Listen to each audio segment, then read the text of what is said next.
Hello and welcome back to Leap of the Week. I'm Sarah. I have some updated tech now thanks to my Christmas present from my brother and my sister-in-law. I've got a mic, tripod, I got all kinds of stuff. So hopefully from here on out for the new year, for 2017, the Leap of the Week is going to be super high tech. I mean, maybe. I wouldn't hold your breath. Anyway, what I wanted to talk about this week and in the next segment as well, this is going to be a two-parter. And I have been referring to this as the Nancy Drew case of the mysterious shoulder pain.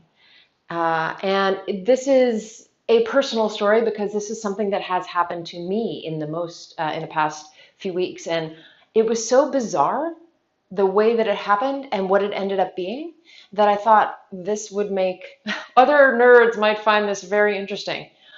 So hopefully you do. Hopefully you agree with me. So the case of the mysterious shoulder pain, Nancy Drew style. Just as a beginning forewarning for both, I don't know, not diagnosing. Somebody else gave me a diagnosis. We're not doing this to try and diagnose. That's not what we do. Okay, end of legal part. So at this point, probably about 6 weeks ago, I start having this really bizarre shoulder pain.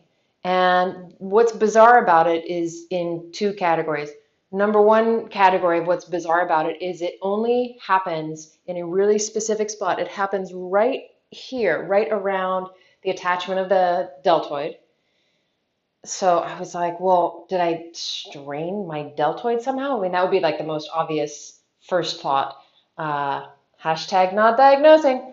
The other, in my PT brain that I'm sort of starting to scan, think about, the other option that came to mind immediately was sometimes the supraspinatus can create a referral pattern where it causes pain right at that spot. So I'm sort of thinking muscles, strains, tendon, something. But this is the second part of what's so strange about this shoulder pain. The shoulder pain only shows up in two really specific situations. Situation number one is open chain abduction that I then load. Specific situation number two is rapid adduction combined with external rotation. So to unnerdify that for a second, like what do those two things look like when you're doing them in real life? IRL, what are those things? So the first one is, for example, so abduction, unweighted, open chain. So it would be things like reaching into the fridge, like reaching into the back of the fridge and then loading it. So like picking up a carton of milk or something. Unbelievable pain right at this spot. So bizarre. Another example would be reaching into the back seat of my car. So again, abduction, open chain, unloaded, and then picking up my stupidly heavy backpack out of the back seat. I only did that once. Sometimes you can teach somebody. And the other situation, so adduction with rapid external rotation, pulling off a jacket too fast, like kind of peeling my jacket off in a seductive manner. So I don't know. Anyway, those were the two situations where it would hurt so badly, like just right up to like 8 or 9 for 20 seconds, 30 seconds, and then it would subside completely and be gone.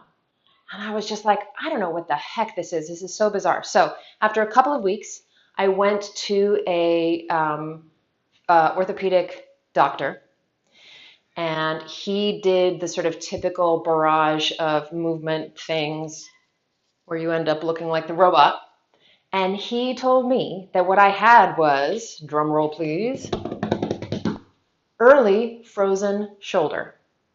And I said to him, say what now? Because to me, frozen shoulder, first of all, doesn't look like that. To me, frozen shoulder is the person who says, oh, my shoulder was kind of hurting, and then one day I woke up and I couldn't raise my arm past this. I have maintained all sorts of range all over the place for this whole thing. And he said, and this is the part that I thought was really interesting. I saved the most interesting nerd kernel for last. What he said was, there's two criteria that really specifically can help diagnose, hashtag not diagnosing, frozen shoulder, especially when you're catching it this early, when the symptoms are so small that it would be easy. I mean, a lot of ways, in a lot of ways I was kind of just getting around it by doing other weird things for my shoulder, but it was getting worse. But anyway, the two things were lack of range of motion in internal rotation and in adduction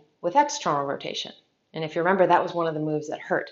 So I'll show you what it looked like when he tested my good arm versus my not good arm. So for example, from here to go into internal rotation, this is what my left arm could do at that point, and this is what my right arm could do. So sad, sad little arm. And then same thing with that adduction, external rotation. Left arm, not so bad. Right arm, not so great. So early frozen shoulder. Who knew, folks? But it's a thing. And so in part two, I'm going to show you what kind of exercises I've been doing and how it's sort of a PSA for do your homework, because I've been very, very consistent and it's only been a couple of weeks, and I'm going to show you how much improved my range is. Okay, see you in a minute.